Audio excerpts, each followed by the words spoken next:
आइए एक thought experiment करते हैं।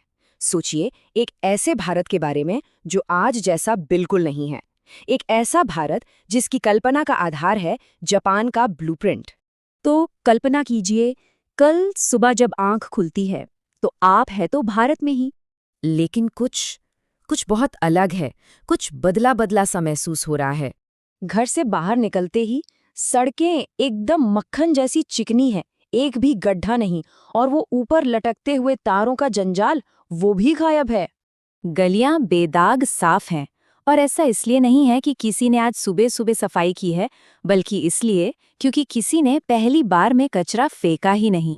तो चलिए इस बदले हुए भारत की एक झलक देखते हैं, भविष्य की एक तस्वीर, एक विजन। देखिए आज की हकीकत क्या है। घंटों तक ट्रैफिक में फंसे रहना, लेकिन उस काल्पनिक भारत में सब कुछ वक्त पर है, एकदम प्रिसाइज। ये होगी एक पूरी तरह से नई परिवहन क्रांति।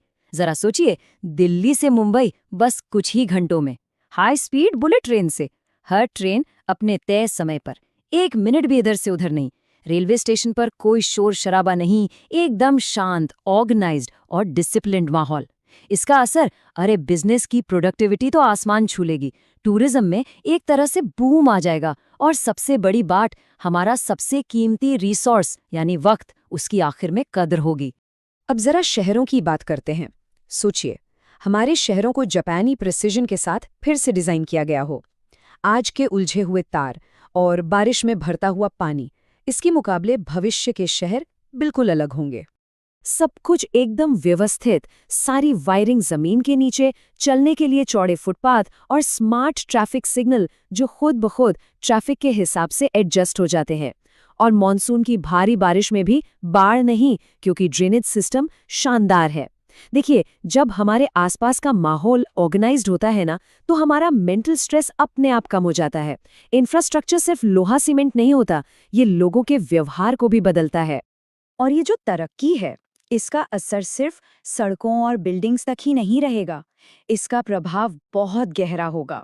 100 साल, ये सिर्फ एक नंबर नहीं है, ये जापान का स्टैंडर्ड है। वहाँ पुल 10-20 साल के लिए नहीं, बल्कि 100 साल के लिए बनाए जाते हैं।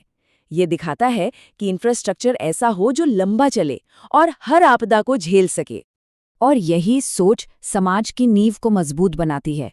सख्त इंजीनियरिंग स्टैंडर्ड्स का मतलब है कि इमारतें भूकंप में भी टिकी रहेंगी, इमरजेंसी सिस्टम तुरंत एक्टिव हो जाएंगे। स्कूलों में बच्चों को सिखाया जाएगा कि सरकारी संपत्ति मतलब अपनी संपत्ति, और सफाई एक आदत बन जाएगी, कल्चर का हिस्सा। एक वर्ल्ड क्लास इंफ्रास्ट्रक्चर किसी साइलेंट पार की तरह काम करता है। ये विदेशी निवेश को चुंबक की तरह खींचता है, लॉजिस्टिक्स का खर्चा बहुत कम कर देता है, और हमारे एक्सपोर्ट्स को दुनिया में कम्पेटिटिव बनाता है। इससे छोटे छोटे बिजनेसेस को बढ़ने का मौका मिलता है, और मेक इन इंडिया सच में ग्लोबल स्केल पर पहुंचता है। ये अर्थव्यवस्था के हर सेक्टर की ग्रोथ को मल्टीप्लाई कर देता है। लेकिन अब सपनों से जरा हकीकत की जमीन पर आते हैं, क्योंकि ये सब करना सिर्फ लोहा और सीमेंट लगाने जितना आसान नहीं है। इसकी सच्चाई काफी कॉम्प्लेक्स है। देखिए सबसे जरूरी बात यह है कि भारत और जापान में कुछ बुनियादी फर्क हैं। जापान की आबादी छोटी है और काफी हद तक एक जैसी, जबकि भारत बहुत विशाल और विविधताओं से भरा है। वहाँ एक हाई लेवल का सिविक डिसिप्लिन है, जबकि हमारे यहाँ तेजी से बढ़ता शहरीकरण और आर्थिक असमानता जैसी बड़ी चुनौतियां हैं। तो किसी भी मॉडल को सीधे कॉपी पेस्ट करना तो मुमकिन नहीं है। असली बदलाव के लिए सिर्फ पैसा और टेक्नोलॉजी काफी नहीं है, बिल्कुल नहीं। इसके लिए चाहिए लगातार पॉलिटिकल विल, भ्रष्टाचार पर जीरो टॉलरेंस, लोगों का पूरा सहयोग, और इन सब से ऊपर एक बहुत बड़ा कल्चरल शिफ्ट।